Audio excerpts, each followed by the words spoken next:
Welcome to the College Investor Audio Show, where we talk about the biggest issues impacting millennial money, from student loan debt to side hustles to building wealth. We will show you how to get out of debt so that you can build real wealth for the future.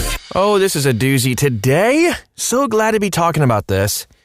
How to move out of your parents' house, both emotionally and financially. Let's get right to it. I know there's no doubt that some young adults are more than ready to move out of their parents' house.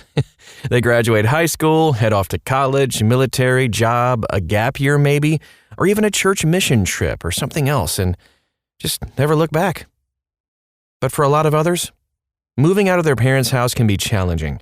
In addition to the financial change, can also be emotionally challenging and draining for both you and your parents. So here are some things you'll want to consider if you're planning on moving out. First, making the choice to move out of your parents' house. The first thing that you'll probably want to think about is whether you're moving out of your parents' house for the right reasons. And these are the right reasons. You feel financially ready to support yourself, including a stable income and even a solid credit history. You're ready to tackle the challenges that come with being self-sufficient, and you're looking for more privacy than just your bedroom, maybe. Or you're looking for experiences that aren't available while living with your parents. Those are all great reasons to move out. If you're only looking about or thinking about moving out because you had a temporary disagreement with your parents or all your friends are doing it, it might be wise to take a step back, look at the 30,000-foot view for a second, and make a concrete plan. In most cases, you're going to want to discuss your plans with your parents. They can provide you with advice about whether they think you're ready, maybe help you with moving plans, talk through how they can support you as well. Also, something to keep in mind, if you're trying to keep your plans secret, that can be a sign that you may not be ready to move out. And another thing we have to touch on is if your relationship with your parents is strained, find a trusted adult, preferably someone older that is already self-sufficient, not some friend, and talk with them about your plans. That said, let's talk about some of the reasons why you may be ready.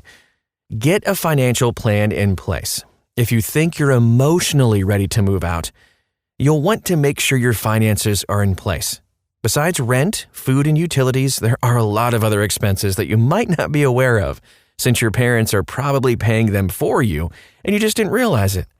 This could include things like car insurance, health insurance, gym membership, student loan payments, clothing, gas and auto maintenance, gifts, and savings. And the list goes on. Yeah, our parents do a lot of stuff for us. If you haven't already, set up a budget for what your finances will look like once you've moved out.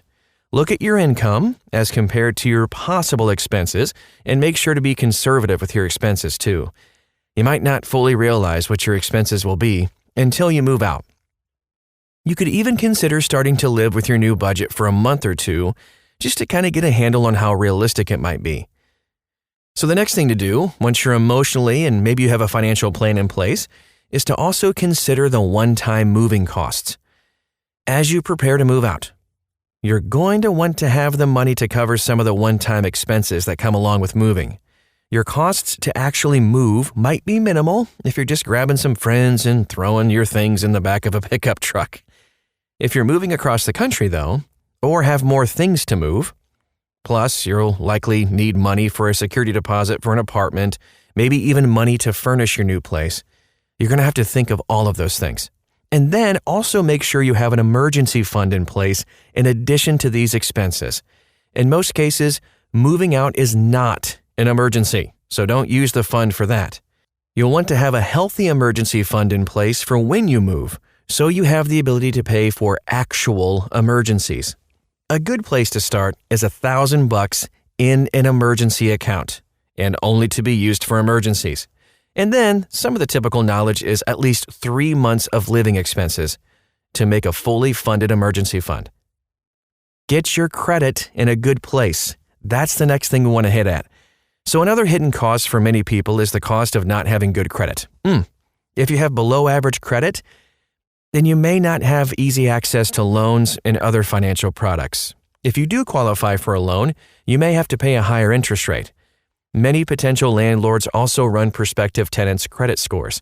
So poor or no credit could disqualify you from the apartment you're looking at. If you're in a situation where you have poor or no credit history, you will want to work on that before you move out. You might ask your parents to add you as an authorized user to one of their credit cards. Then, apply for a student credit card or other credit card targeted to people with limited credit histories. Just make sure that you keep your credit card spending within your means and pay that thing off every month in full. Now let's talk about the emotional costs of moving out, because this is all too real. Leaving your childhood home is not only just about finances, but it can also be a very emotional one too. Remember that it's not only emotional for you, but it can be very emotional for your parents as well.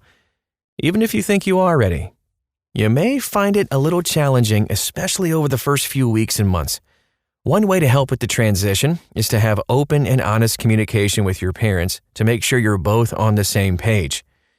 Are you expecting to stop by to do your laundry for free? Do your parents expect you for weekly family dinners? What are the ground rules for unexpected pop-in visits? If you've moved further away, what are the expectations for things like video chats, Zoom calls, etc.? Making sure that you both agree on things like this can help for a very smooth transition. At least a smoother transition. Also, find friends who share similar values and then make them your new family away from home, so to speak. This is a great way to stay emotionally healthy. Start putting down roots near your new home. This is especially applicable if your new home is far away from your parents. You can find friends you share similar values with at your workplace, at local organization meetups, and even in your neighborhood. If you're at a loss, Meetup.com has communities of people who meet up for various reasons in several cities across the world. It might be worth it to visit one of these local meetups to see if you find someone or a group of people who could become your new family away from home. The bottom line? Moving out of your parents' house is a huge step in your life, both emotionally and financially. It's important to make sure that you have your finances in order before moving out, since that can increase the chances that you have a successful transition. Organize a budget, plan for your moving expenses, and make sure you have an emergency fund even after you've moved. After you've moved out, make sure that you and your parents have similar expectations as you transition into this new stage in your relationship. Really, really cool and kind of a scary step, we understand, but we want to help you through this, especially when it comes to your finances. Maybe you don't know how to save for an emergency fund, or you need some side hustle ideas. We got plenty of those too. Find it at thecollegeinvestor.com. We just want to help you as much as we can with this transition in your life. Thanks so much for stopping by today and for listening. It means so much to us, and we'll talk to you again real soon.